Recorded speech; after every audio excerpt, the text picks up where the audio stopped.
Bonjour et Shavua Tov, nous allons commencer aujourd'hui, toujours dans le chapitre 6 par le verset Vav, le verset 6, et on essaiera donc, comme on le fait d'habitude, d'apporter quelques commentaires qui nous permettront de mieux comprendre ce qui se cache derrière les paroles de l'homme le plus sage, le roi Salomon.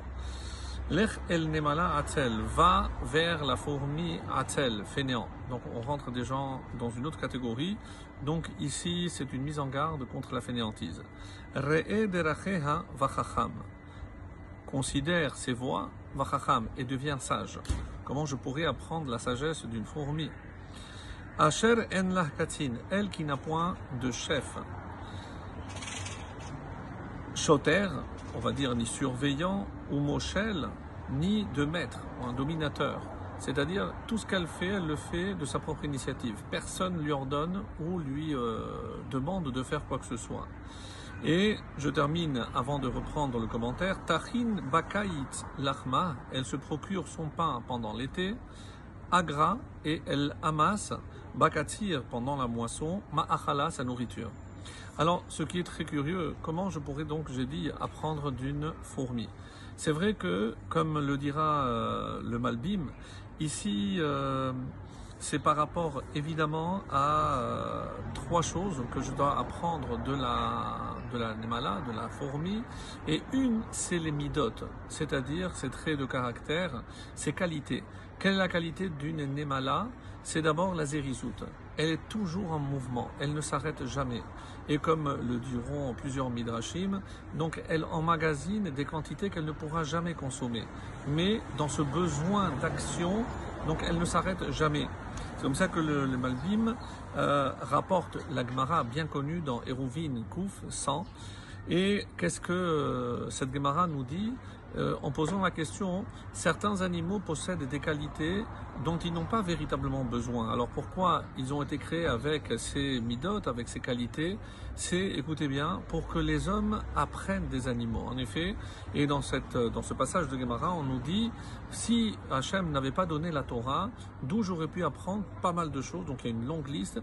Par exemple, on commence par la pudeur. J'aurais pu apprendre la pudeur du chat. Et le fait de préserver, de respecter les biens d'autrui de la Nemala. Parce qu'on sait très bien, comme c'est rapporté aussi dans les Midrashim, qu'une fourmi peut passer devant une charge qu'une autre fourmi a laissé tomber. Évidemment, on explique ça scientifiquement parce qu'il y a une sécrétion, donc une odeur, mais ils ne toucheront pas à ce qui ne leur appartient pas. Donc c'est quelque chose d'assez exceptionnel. Et par ailleurs, donc le Gaon de Vilna nous dit pourquoi il y a trois choses.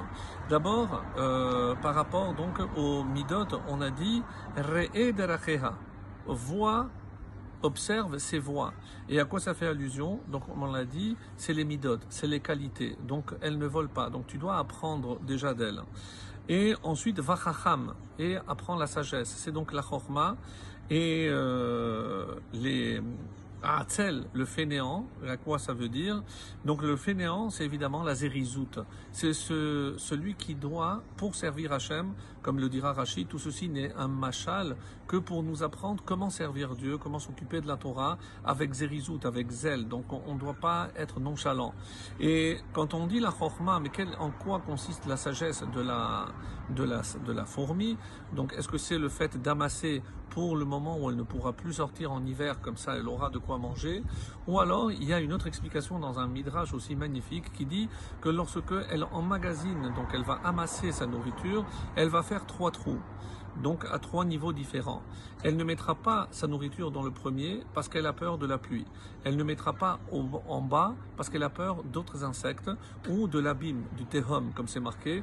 Donc elle gardera ça au milieu, donc protégée par en haut et par en bas. Donc c'est une forme de chorma, de sagesse, de savoir comment la meilleure façon de préserver sa nourriture. Et la suite, le verset 9, Ad matai atzel tishkav, et jusqu'à quand tu vas rester couché fainéant? Matai takun mishenatecha, quand vas-tu te réveiller de ton sommeil? Me'at shenot. Alors, qu'est-ce que tu réponds? Me'at shenot, encore un peu de sommeil. Me'at tenumot, encore un peu de somnolence. Me'at chibuk yadaim lishkav, encore un peu pour croiser ses bras, lishkav pour dormir. Uva kimhalech reshecha, et comme un rôdeur, comme un passant, viendra. Ici, d'après l'explication, c'est la pauvreté, parce que tu n'as pas su garder au bon moment. Umarsorecha keish magen, et ton indigence, même lorsque tu voudras faire quelque chose, tu ne le pourras plus. Keish magen, comme un homme armé, donc ce sera trop tard pour rattraper le passé. Et je termine avec une explication du Gaon de Vilna. Pourquoi il parle de Shenot, le sommeil? C'est au niveau de la Machashava, de la pensée. Tenumot, la somnolence, c'est au niveau des Midot. Et le Chibuk Yadaim, c'est le Maasé. C'est-à-dire, je n'ai pas su profiter dans ma jeunesse de utiliser ses forces pour le bien. L'âge adulte, je vais essayer de rattraper le retard. Et comment est-ce que je vais profiter? Quand je serai vieux, ce sera hélas trop tard. Donc c'est un conseil pour faire preuve de zèle dès son jeune âge, et c'est ce qu'on doit apprendre de la fourmi. Shavuot Tov.